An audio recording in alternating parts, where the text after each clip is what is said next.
Hey, good morning, guys. So, I want to talk to you guys about my first impressions or day one with the Ableton Push 3 standalone. So, it's right here, and what I have sitting next to it is my Ableton Move. And so far, so good, as expected. I do have some initial thoughts. I'm actually going to multitask here because right now, what I'm actually doing is installing all of the packs manually, which even in Ableton, it would be cool if we were able to do this with like the click of one button to just download them all, but that's okay. It just takes a little bit, so we're just gonna you have to do two clicks too, right? You got to download everyone, and then you need to install them manually. So let's click install first, and I'll have to do this one by one, but I do want to get all of the packs, all the sounds on here so I can kind of fully experience. And I don't have like notes per se, but I want to make a video, like I mentioned before, every day. Sometimes the videos are going to be me talking about something I discovered or whatever, and sometimes the video, if I don't have anything specific to share, it might just be me making a beat or making some music on here. So this is a loaner. So one of the first things that I experienced that I think I have a bit of an issue with on here, there were two kind of small things. One of them is when I was putting the Wi-Fi password in, the cursor, I would type in my name for the password. Oh, also this goes back like this. Ugh. So every time you install one of these, it sends you back, which I don't really like. But whatever. It sends you, like, I wish I could just install it and then it just goes right back to the same screen. Installing Brass Quartet by Spitfire Audio, 68%. So yeah, we'll go ahead and get every one of these installed. I think my man, dang, he hasn't done a video in quite a while, so I forgot his name. Dylan Paris talked about this in his initial video with this, but yeah, so I would type in Kevin, right? Kevin, and I would type K and then E. But when I typed in E, the E went before the K, and then everything else was fine. So it was weird. It was like, why isn't it just typing it regular? But I was able to figure it out. They just had to I don't know why that was happening still to this day. Hang on, let me see. If I go back to MIDI, I'm just trying to figure out how do I. You even have lessons on here too. Let me see how lessons show up on the pack section.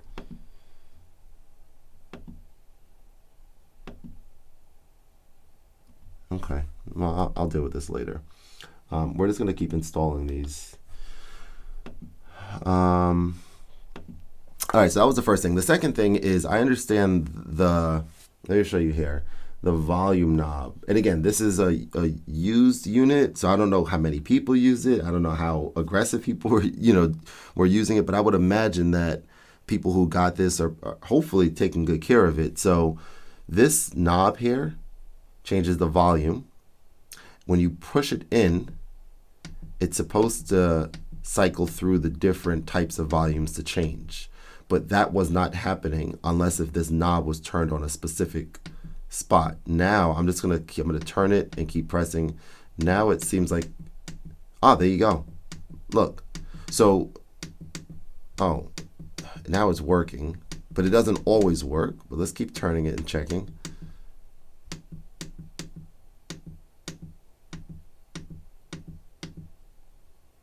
All right, well, it seems like it's working now, but before, what I discovered that was happening there is it was only staying on one, like main out, and then I discovered that when I turned it to a certain spot and then pressed it, it started working. So something seemed a little bit weird with that. Seems like it's okay now, so that's good. And yeah, I haven't dove in yet and like fully understand how to do everything or anything even close to everything yet.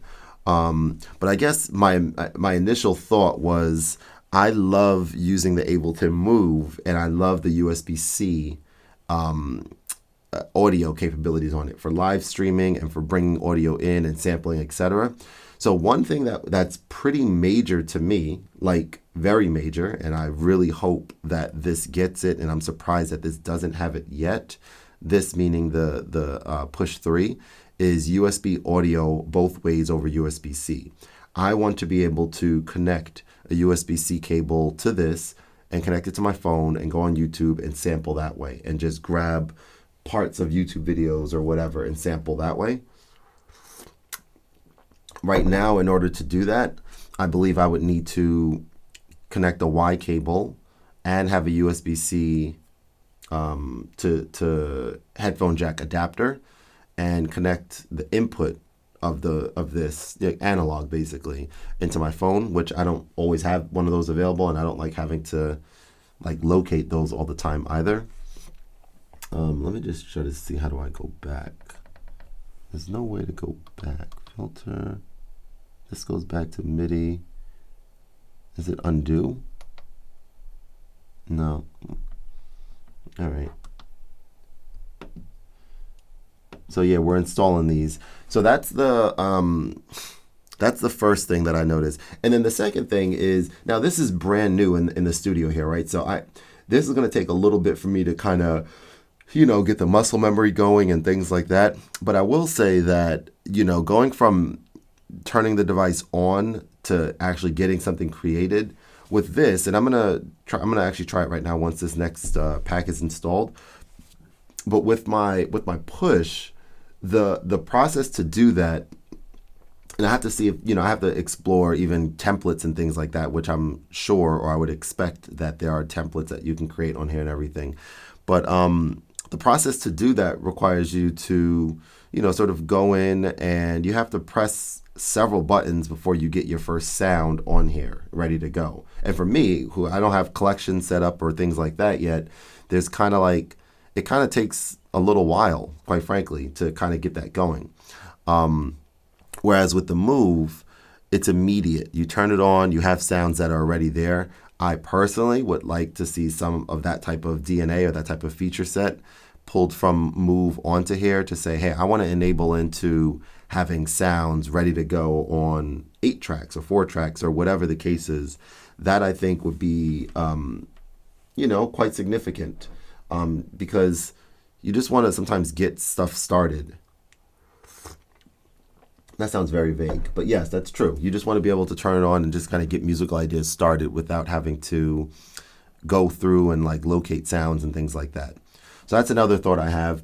The next thing I want to talk a little bit about is the sort of concessions that you give up using something like this instead of using Ableton Live. And so I've been, enjoying Ableton Live immensely lately. I've been really enjoying using it. And one of the things that really makes it special for me, and I didn't realize that this was going to be the case for me, but it certainly is VSTs and plugins. So I've been using Omnisphere a lot lately, and I've been really just amazed by the sonic textures and the sounds that you're able to create in Omnisphere. And you can't do that on here unless if you're connected to your computer and you're using it in controller mode.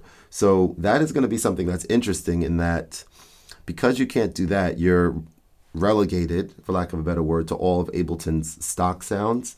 But the flip side of that is using Ableton stock sounds on the computer is not that fun for me, because, from what I understand, you could shape any sound and make it something, your own by changing parameters. But when I'm using Ableton in like a coffee shop or something, I'm usually using my Keith McMillan or Muse Kinetics MIDI controller. It doesn't have any knobs or sliders on it.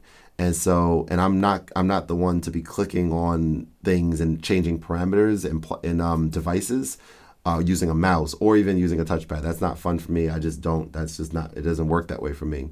And so with the push, what I'm going to kind of explore throughout these 30 days here is I'm going to kind of figure out using stock sounds and crafting my own sounds using everything that's on here. So like this is designed to be able to dive in if you want to and tweak sounds and make it sound a specific way. I still don't, not even close to understanding, all the parameters and things like that, but I'm just going to dive in and just going to kind of explore and see kind of what that kind of feels like ultimately. In terms of sampling, going back to that for a second, I know that this is going to be very fun sampling experience on the Push 3 because it was absolutely that on Push 2. But I'm going to start with kind of just getting these musical ideas kind of flowing a little bit with like the built-in MIDI stuff on here. And then eventually, gradually get into the other stuff like sampling and chopping samples and simpler and stuff like that. I have talked about it before. I haven't done the video yet on Move, but I will soon. But having simpler light or something like it on Move would be really very interesting, I think. And I look at these two devices sitting in front of me right now, and I'm like, instinctually, which one of these two do I want to use right now? And instinctually, it's Move because, it's just, I just sit it on my lap. I just sit on a chair, kick back, put my feet up, and I just tap some pads and just kind of, have fun with it. But I do believe for sure that over time, once I kind of get the flow going with this right here, I do think that that's gonna change. Has high potential to change. So that's what we're gonna leave it. I'm gonna end with this last installation. It's what time is it in the morning? 6:36 in the morning. Kids are still sleeping. Wife is still sleeping, and I'm gonna go ahead and make some music on here now and experiment a little bit, and maybe save some things to favorites to kind of build up my collections a little bit, and try to learn some new things on here. And yeah, we'll go from there. I definitely wanted to share that I have a weekly short story series called All the Things on my Substack. You can go to Khordmaster.substack.com to check that out if you're interested. That's also going to be the place where I communicate things with you guys through short stories, mostly about giveaways and that kind of stuff. So I'm very excited for it. It's something that I think is going to be big because it's important to me and it's fun and it just kind of makes sense, I think. All right. Thank you for watching. I'll see you guys on the next one. Peace.